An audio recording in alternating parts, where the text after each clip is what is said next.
예, 그리고 또 북한은 이제 미사일 발사나 핵실험 등 큰 도발을 할 때마다 나름대로의 메시지를 던졌습니다.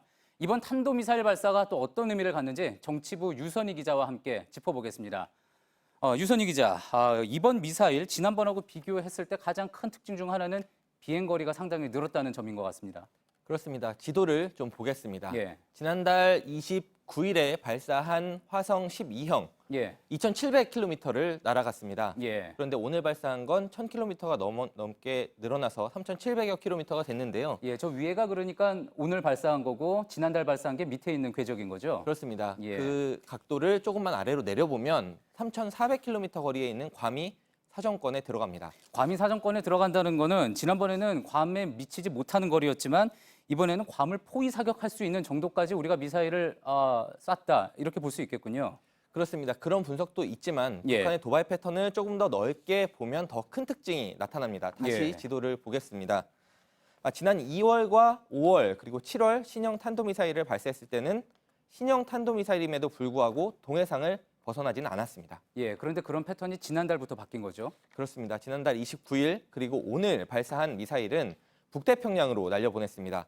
그러니까 북한의 미사일 시험장이 동해상에서 북태평양으로 넓어졌다는 해석이 가능합니다. 예, 그렇게 보면은 북한이 그동안은 동해상까지 그쳤다가 이제는 태평양까지 넓혔다는 것, 좀 더 과감해진 도발을 하고 있다 이렇게 볼 수 있겠군요.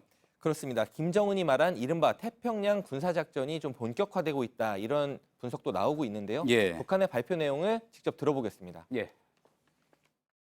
이번 탄도로켓 발사 훈련은 우리 군대가 진행한 태평양상에서의 군사작전의 첫 걸음이고 침략의 전초기지인 괌도를 견제하기 위한 의미심장한 전주곡으로 된다고 하시면 예, 그러니까 이번 도발이 결국은 첫걸음이고 앞으로 장차 이제 괌까지 겨냥을 하겠다. 결국은 북한은 우리 계획표대로 한 걸음 한 걸음 가고 있다. 이런 이야기겠군요. 그렇습니다. 그래서 이번 도발이 유엔 안보리의 새로운 제재에 발끈한 것이다. 예. 아니면 어제 우리 정부가 발표한 인도적 지원 계획에 이른바 어깃장을 놓은 것이다. 이런 해석보다는 물론 그런 부분도 아예 배제할 수는 없겠지만 예. 기본적으로는 북한의 기본적인 계획표대로 미사일 발사 시험을 하고 있다. 이런 해석이 우세합니다.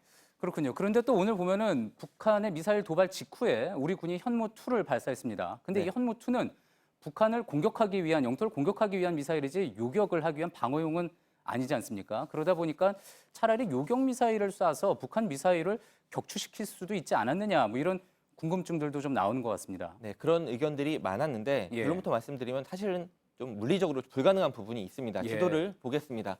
북한이 발사한 미사일이 동해상을 넘어서 북태평양 쪽으로 날아갑니다. 예. 우리나라를 겨냥하고 있지 않기 때문에 우리가 쏘려면 미사일을 따라가서 맞춰야 되는 상황입니다. 예. 그러니까 방향과 속도가 맞지가 않는 겁니다. 그렇다면 일본의 경우는 어떻습니까? 일본의 경우는 상공을 지나갔기 때문에 방향이 맞지 않습니까?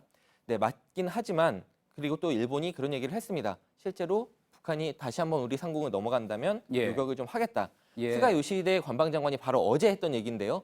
요격도 포함해서 대응하겠다고 말은 했지만 실제로는 예. 그렇게 이루어지진 않았습니다. 예, 왜 안 했습니까? 방향 자체는 요격이 가능한 방향인 걸로 보이는데. 네, 오늘 상황도 좀 불가능한 부분이 있었는데요. 예. 일본의 상황을 좀 보겠습니다. 일본 해상자위대에 SM-3 미사일이 있습니다. 이지스함에 탑재가 돼 있는데 이번 북한 미사일의 고도가 770km, 그러니까 고도 자체가 미치지를 못했습니다.